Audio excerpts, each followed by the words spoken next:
Ang susunod na programa ay Rated G. Ito ay pwede sa lahat ng manonood.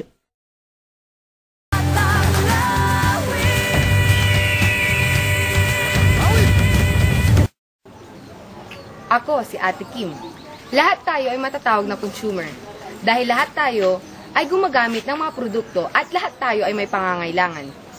Ngunit paano kung ang mga binibili niyong produkto ay hindi sapat sa inyong mga budget? At paano kung ang mga binibili niyong produkto ay nakasasama pala sa inyong mga kalusugan? Kaya tuturuan ko kayo ng mga ilan sa pamantayan sa pamimili. Una, dapat tayo maging mapanuri. Ate, ano po mga dilata nyo? Ito lang yung available namin. Ano kayo mas maraming naman dito? At alin din ang mas mura? Ito na lang bibilhin ko. Mapanuri. Sinusuri ang mga produktong bibilhin. Tinitignan ang sangkap, presyo, timbang, pagkakagawa at iba pa. Kung may pagkakataon pa, inihahambing ang mga produkto sa isa't isa upang makapagdesisyon ng mas mabuti at mapili ang produktong sulit sa ibabayad. Pangalawa, dapat may alternatibo o pamalit. Naku, uhaw na ako. Magkano po soft drinks nyo? Yung maliit 5 pesos, yung medium 6. Naku, kulang ang pera ko. Magkano yung tubig nyo? Yung tubig namin, ice water lang po meron, 2 po. Sige, yun na lang.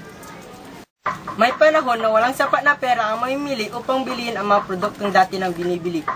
Maaari ding magbago ang kalidad ng produkto ng dati nang binibili. Ang matalinong pamimili sa ganitong panahon ay naghahanap ng solusyon o panghalili sa mga produktong dati nang binibili. At pangatlo, hindi nagpaparaya. Ate, pabili nga po ng 2 piles. Ayaw na, homie. Hindi ate, piles na lang.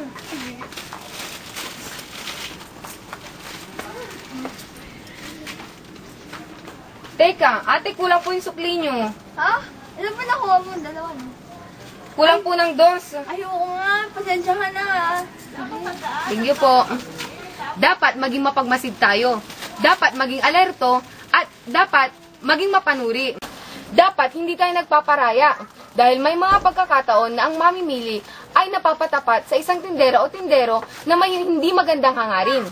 Ang matalinong mamimili ay laging handa, alerto at mapagmasid, lalo na sa mga pagsukli at paggamit ng mga timbangan. Pang-apat, dapat maging makatwiran. Ang tinapay ay mas nakakabusog kaysa sa chichirya. Ang matalinong mamimili ay dapat inaalam ang presyo at kalidad ng isang produkto. Makatwiran ang consumer kapag inuuna ang mas mahalaga kaysa sa mga luho lamang. Isinasaisip din ang kaligayahan na matatamo sa pagbili at paggamit ng isang produkto, pati na rin kung gaano ito katindi sa pangangailangan. Ito na lang po ate, bayad po. At pang-5, dapat sumusunod tayo sa budget. Mami, ubos na po yung chocolate drink ko. Bili ka po ng isa. Alam mo bang wala na nga tayong budget? Magpapabili ka pa ng ganyang kamahal na chocolate drink? Ano ka ba? Masarap to, Mami. Tsaka, masustansya din ata to. Oo, medyo. Maggatas ka na lang. Pagod nga yung gatas. Alam mo ba, dapat naggagatas ka na lang. Kasi ito, mas nutritious to para sa'yo. Ang plain yan eh. Maggatas ka. Dali, maggatas ka na. Dali, umalis. Maggatas ka na. Dapat marunong tayong sumunod sa budget. Ito ay kaugnay ng pagiging makatwiran ng matalinong consumer. Tinitimbang niya ang mga bagay na mas kailangan at mas sapat sa kanyang budget. At pang-6, hindi nagpapanic buying. Pabili nga ako ng Magic Flakes 10. Tapos sa Sky Flakes din 10. Tsaka pita. Lahat na yan. With Friends, yung lemon spread. Wait. Teka lang. Alam mo ba na ang pagpapanik buying ay mas lalo lamang nakapagpapalala ng sitwasyon? Bakit naman? Mas lalong gugulo dito. Kaya kung ako sa'yo, meron na lang akong dalang listahan para hindi mo na mabili yung mga hindi naman na kailangan. Ganun pala yun. Sige. Kuya, pakancel ko na po lahat ng hindi na ako bibili. Sige. Panghuli, ang ika-7, hindi nagpapadala sa mga anunsyo o commercial. Okay, bibili ako niyan. Bibili ako niyan. Ano na naman ba yan? Produkto na naman ni James tsaka ni Nadine? Oo naman. Ay nako, alam mo ba na ang isang matilinong consumer ay hindi nagpapadala sa mga anunsyo? Dahil ang isang matalinong consumer ay kahit anumang pag-endorse ng artista na yan, hindi niya tinitignan doon. Ang tinitignan niya, yung kalidad ng produkto at hindi ang pag-anunsyo na ginamit.